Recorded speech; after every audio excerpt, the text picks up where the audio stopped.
How to work the abs, shape and tighten the tummy, especially if you've been exercising.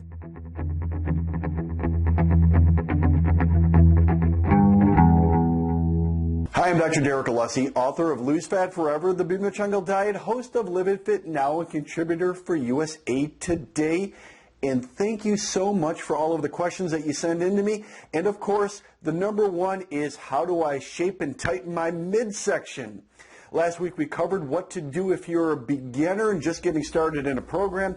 Maybe you use something like a Swiss ball while you're watching television, as a chair, eating a meal, or even sitting at an office desk, and you could start to shape and tighten your abs. Now, as I promised, let's say that you're a little bit more advanced. You've been going to the gym, you've been exercising, but now you want more. Now you really want to shape and tone them and get them in tip-top shape. I'm going to show you how. Keep in mind, and I do have to say, no matter how many crunches you do, you're not going to lose the midsection if your body fat's too high.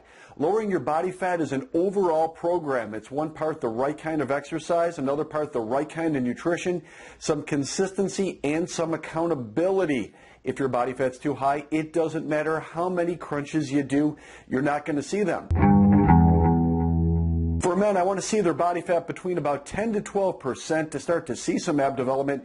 Women, it could be a little bit higher, maybe between 13 to 15%, and that ought to get it done to see the looks that you want. Also, too, keep in mind you can't spot reduce. It's unfortunate, but it doesn't matter how much you focus on one area. You're not going to lose fat in that area. The first exercise we're going to do is a ball rollout. Get a Swiss ball around 45 to 55 centimeters. Place your elbows on the ball like you're doing a plank on the ball. Set your feet on the floor, and from here, push your arms out, pull it back in. In doing so, you're really going to feel it work your abs, your low back, and your glutes. If this is a little bit too far advanced, put your knees down until you can build up to that level. I need to work on those more. Those are really tough to do. The second exercise is the ab ball pike. It does take a little bit of balance to pull this off. You do want to put your toes right on top of the ball. Your hands are down on the floor as in a push-up position, and from here, pike your hips up to the ceiling. Hold it for a second and return back down. This is another great way to work the abs, especially the lower abs and the hip flexors. Once again, it requires a little bit of strength and balance, but hey, I said you're going to be a little bit more intermediate with these workouts. The last one is a Swiss ball pass-through.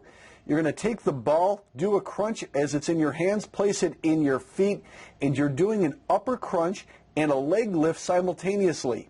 It takes a little bit of coordination, but not impossible to pull off.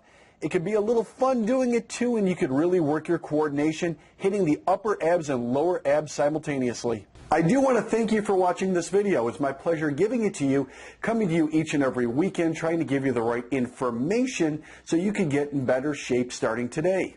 Also, too, if you like this video, subscribe to it, pass it along to 3 friends as well, and make sure you keep your alerts on so that every time I upload a new video, you get it first before anybody else sees it. Now, for some of you that want to go deeper, in fact, I'll even give you one of these Swiss balls. Join me for my next Live It Fit event, where I'm going to teach you exactly what you can do using the Swiss balls, even where you could burn more calories that day and really tighten your stomach. It's going to go much more than that. We're going to talk about putting the right workout order together, doing the right exercises, and making sure you're maximizing your time so you can work out in less time and get better results. Also, too, it's not just about activity. In fact, most people are way too active, but they're not doing the right kind of exercise. We're going to talk about that as well. And lastly, as I alluded to before, nutrition is super important. If you really want to know how to eat breakfast, lunch, dinners, sides, snacks, all of those things, and still eat some delicious foods, including pizza, ice cream, and pancakes, I'm going to show you how to do it. There's a time and a place for everything. All of that is included at my next Live It Fit event. I don't want to get into it in too much detail right now. Click on the link below to learn more about that. And for early birds, I do have a special for you. I have a guest ticket in which you can bring an accountability partner or a guest as well to share. Because what I've learned after doing this 24 years is, if you do it with somebody, if it's a friend, if it's a coworker, if it's a spouse, if it's a significant other, you're going to both do better because of it. And also, too, I mentioned it before, if you want a Swiss ball, it's yours. It goes off to the individuals that are the early birds on this. My friends in the fitness equipment space have been kind enough to partner with us on this event, and I do have some Swiss balls to give to some early birds. So I do want to see you on Saturday, May 21st. Join me for my Live It Fit event. All of that and so much more. You can click on the link below to learn more about it.